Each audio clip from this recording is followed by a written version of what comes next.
si jo algun dia puc arribar a explicar tota l'era analògica, ja em donaré per satisfet. Endavant. Moltes multisales es van instal·lar en cines grans, antics. Llavors es treien les màquines velles, antigues, i s'hi posava maquinària nova. Normalment l'amo deia, emporta tot això, llença-ho, fes el que vulguis, la qüestió que ho treguis d'aquí. I doncs mira, cap a casa. I anar fent, anar amuntegant per allà al garatge, sota les escales, per tot arreu. De mica en mica s'ha anat omplint. I ara fa 10 anys o 12 que m'ho estava mirant tot i dic, d'això n'has de fer alguna cosa, perquè si no és una tonteria de guardar tot això. I per això llavors m'he anat engrescant.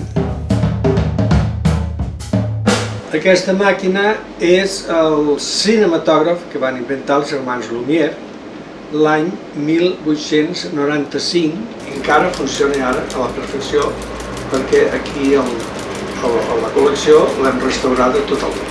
Restaurar, això és una cosa que m'encanta, poder restaurar. Restaurar és una cosa, és un hobby extraordinari.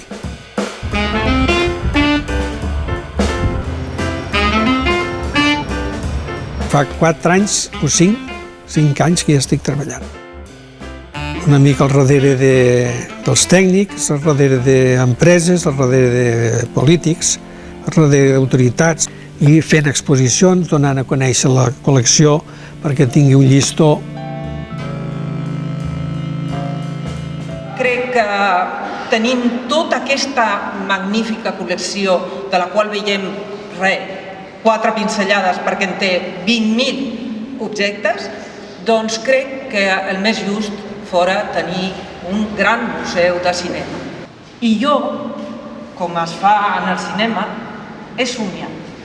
I he somiat que potser un dia, en el futur, tenim un gran museu de la UB que tingui dins una part que sigui el Museu de Cinema, d'Aula de Cinema de la Fundació Queraltó.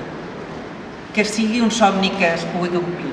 Jo estic disposat a ensenyar tot el que sé i a fer una cosa bonica, una cosa interactiva, una cosa divertida.